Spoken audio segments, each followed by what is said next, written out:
Well, hello everyone. I wanted to talk about a factor that I wish your book would spend a little bit more time on. I think it's very important to understanding motivation, and that is what people value. I want to talk about consumer values, what they are, and what their purpose is, and a little bit about what I believe a lot of people value today. You may agree with some of these, you may disagree, but let's go over some of these if we can. First of all, when I speak of consumer values, a consumer value, in essence, is a belief that one condition, one situation is preferable to another situation. Okay.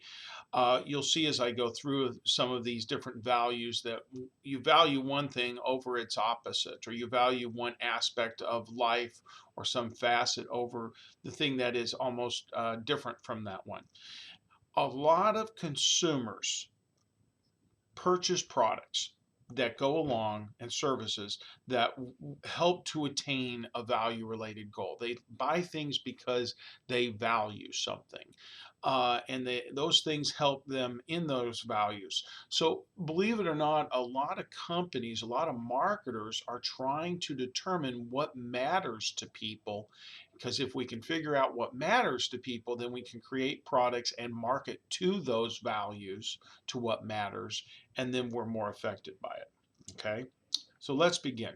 Okay, think of it from this perspective.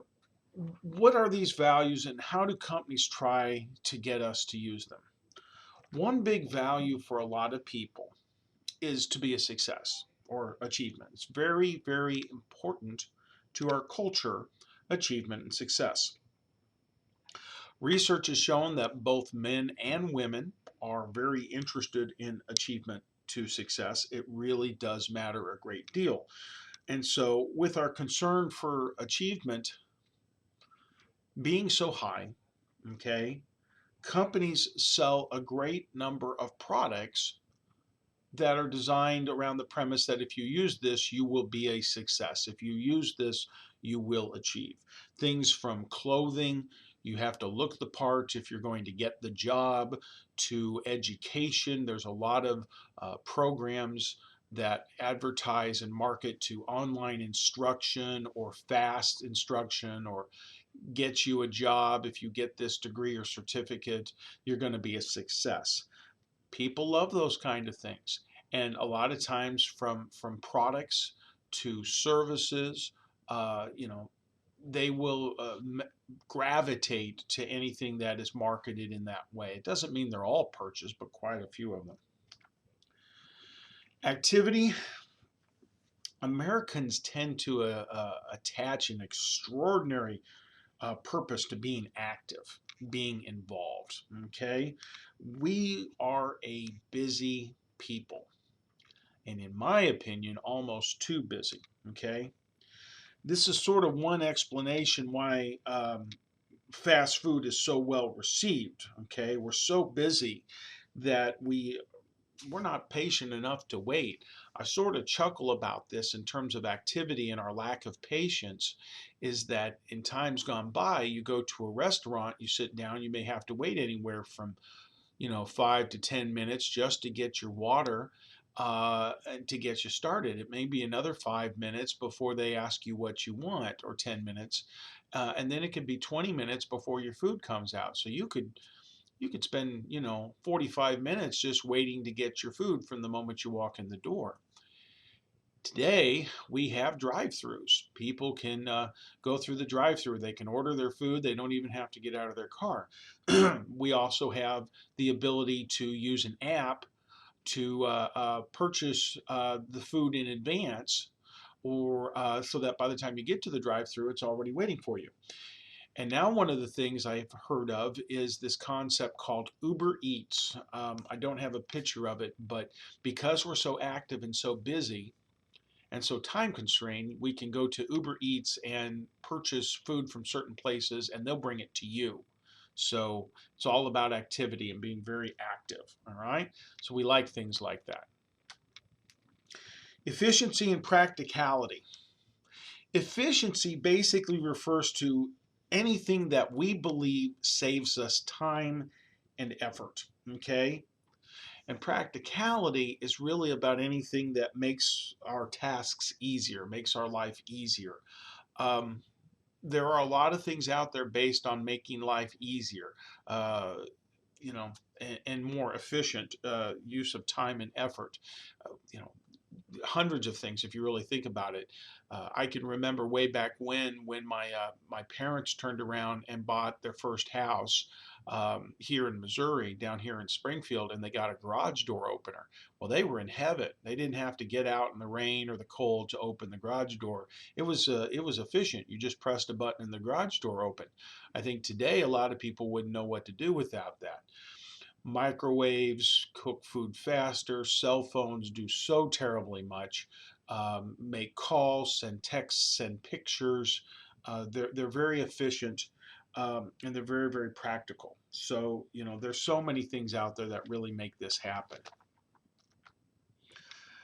Um, and let me say this before I get into material comfort. A prime example of our concern for efficiency and practicality also goes along with activity is time. Okay, we just place a strong importance on time and punctuality. So any product that saves time is viewed as efficient and practical, and a lot of people like that, and that's very, very common. Material comfort. Material comfort basically, we like the good life. We like the good life. We like anything that's going to make us feel more comfortable. Okay, so people will buy things such as hot tubs. They'll buy things such as you know uh, anything that's just relaxing. All right. But material comfort can send conflicting messages. Depending upon what you purchase and what you get, you can come across as feeling anxiety ridden and guilt over it, because basically what's the image that it perceives?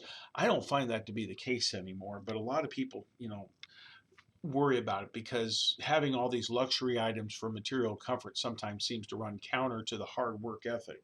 But I think a lot of people, that's how they tend to see it. So these are just some of them here. Let me give you a few more. Individualism. I almost chuckle at this. A lot of people, as Americans, place a heavy emphasis on being ourselves. Okay? And they claim they buy a product to stand out from the crowd. Yet a lot of times we don't seem to put as much emphasis on individualism as we did in the past. We buy products so that we fit in with the crowd rather than stand out from the crowd. I remember a time in my life, and I mean, I'm in my 50s, where no one had a tattoo unless you had been in the Navy or you were a gypsy or, you spent your life as a biker. But now they're very, very common. All right. And everyone has to have them. I mean, I've seen them on 70-year-old women before and stuff like that. Um, Body jewelry used to be unheard of. You would never do that. But then it's gotten to be a lot more common, and everybody wants to do it. So they sort of want to be part of the group. I think individualism, daring to stand apart, daring to truly stand apart, has lost its way. I think people are much more interested in being the person that's part of the group than dare to stand apart from the group. So it just is what we value, and companies sell to that.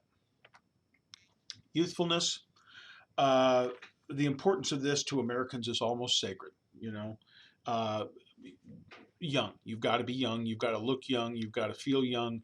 Growing old is perceived as a very negative thing, and yet there's not a single person who ever gets away with it or can steer clear of it. All right.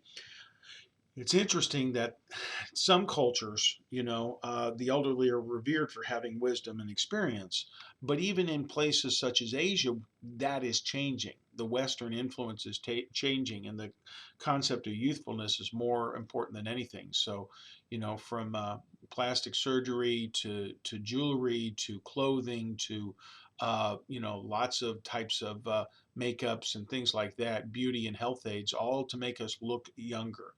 Um, there's a lot of the mentality you want to feel younger as well as look younger, but Truth of the matter is, a lot of people, it's all about the feeling, or the image, not just strictly the feeling. So think of the products out there designed to make you look a lot younger. Fitness and health uh, really has emerged as a core value. Very, very important to a lot of people is fitness and health. Health clubs, health foods, home health care equipment, very, very much an important aspect, you know. And so you can probably think of all the products out there, all the different weight training programs, all the things that you can purchase, the food packages, all to help you be more fit and to be more healthy and stuff like that. So that's it for now, folks. I think those were some good ones to get you started. Hope that helps. Do take care.